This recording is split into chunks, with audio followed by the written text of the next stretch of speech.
Listen, folks, I know it's been a while since I put a video up. I've been a little sick and busy, but feeling better and thought I should get something up. And I'd been talking to some of the people writing comments, and one person kind of got the idea in my head that I should do weapons not necessarily one at a time, but in groups. And I've decided to do 2 videos probably on the Indo-Persian weapons in my collection.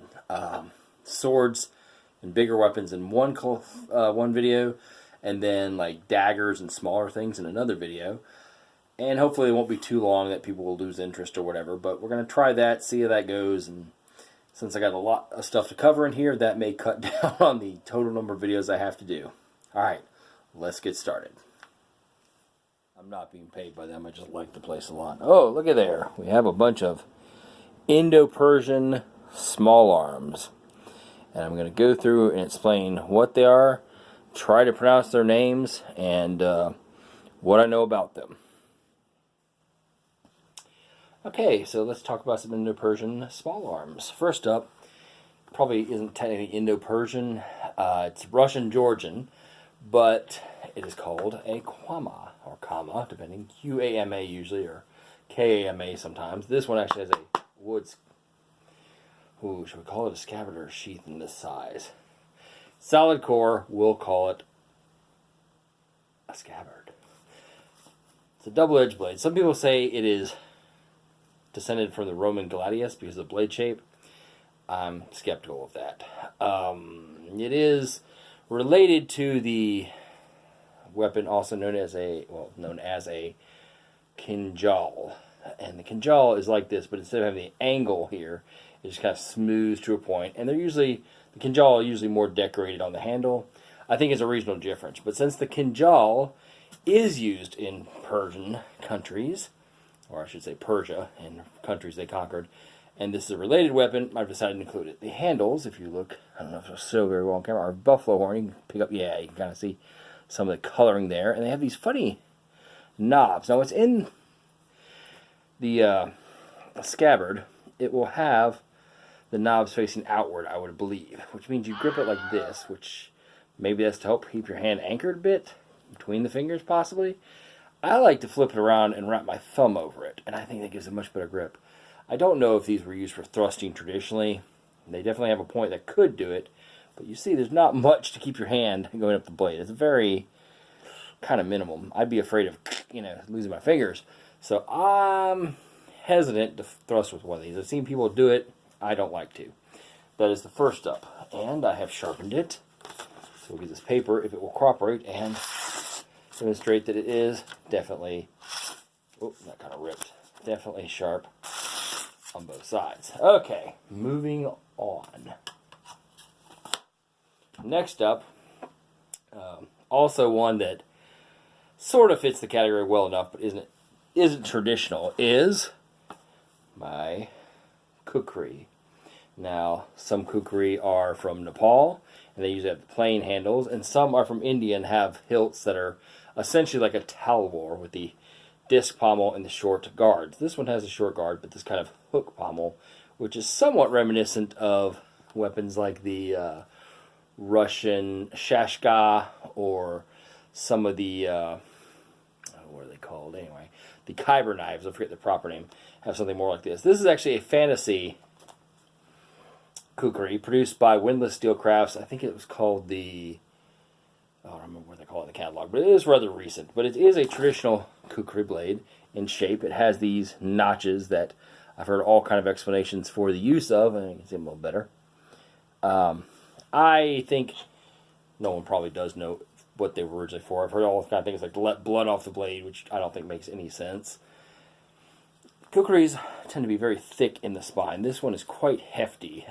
That's part of the reason they can cut through something. They have that mass to give it continuum torque, so to speak. So the spine is rather thick. It's kind of hefty for a knife. I picked this one over a traditional design because I was going to make a vampire hunting kit, like the ones you see at Ripley's Believe It or Not Museum or whatever, that have, guns and knives and stuff. Now, they've all kind of been proven to be fakes of later period, but they had kind of a nifty story behind them if you ever go to one of the museums. But this one, if you ever read the original Dracula book, Dracula was killed with a Bowie knife to the heart and his head was cut with a kukri. And this one looked to me kind of Victorian in its antiqued brass look, even although this is probably steel under there. It's just colorized in some process. And also has the same, and kind of catching like the same marbling in the blade, blackened with the speckles in it, that the Windless Battle Cry line of swords has. So I think it has a kind of a magical, sort of antiqued, Victorian-esque looking feel to it. So again, wood core on this one, and you have to be careful putting these in, because if you go straight and don't, you'll actually come through the back here. So you have to kind of go in and then angle them in. Moving on again. This one I picked up last year, it was last May, at the Museum Replicas annual clearance sale. Here it is, an Arab-style Jambidia. I wanted one of these blades, and this one, the scabbard, I've seen ones online from history that have this kind of wrapping to them. So that looks traditional. All those cordage they use, I think, is fake. I don't think it's real leather. The handle on this one is faux buffalo horn. It's actually some kind of resin or something. I don't know if you'd light catching that too well. It has these inlays of what appear like silver, but probably more like, I don't know, they may be aluminum for all I know. But it does have some nice decoration to it. Although this band here is just loosely held on. I don't know if you can be able to see that wiggle, but it's held on with a nail here, and it's just kind of a nail here, and just kind of wrapped around. But it looks all right. From what I understand, these were a sash. It was run around your belt here, like my fingers if they were the sash, and this, I guess, helped anchor it when drawing. But from what I understand, they would draw them in a downward motion, and I've heard them referred to as tiger claw daggers sometimes. I don't know if that's what Jambidia means. I don't know if I'm pronouncing that right. However, I can see why it might be referred to that. And if you went out of the neck, that downward motion kind of stab, the curve kind of follows that and hooks in. You could also potentially, I suppose, hold it this way and do a raking kind of cut, stabbing raking, or like this and use it somewhat like a small saber. So it's kind of versatile. The handle is, my hands, like I've said, are not huge, and that is very small. And holding it this way is actually feels very cramped to me. Wrapping my pinky over feels a bit better, but when I do hold it in the reverse grip, it feels much better to me. So I think this is the way it was held primarily, especially since it'd be worn, like I said, with a sash over it like this, in a belt tucked in like this, then it'd be easy to draw like that. This one also, wood core. So I guess these are all scabbards. Hi. Well, that ends part 1.1, because I'm going to do 2 parts of the small arms before I move on to what will be part 2 for the sword. So it will be part 1.1 and 1.2, and then part 2.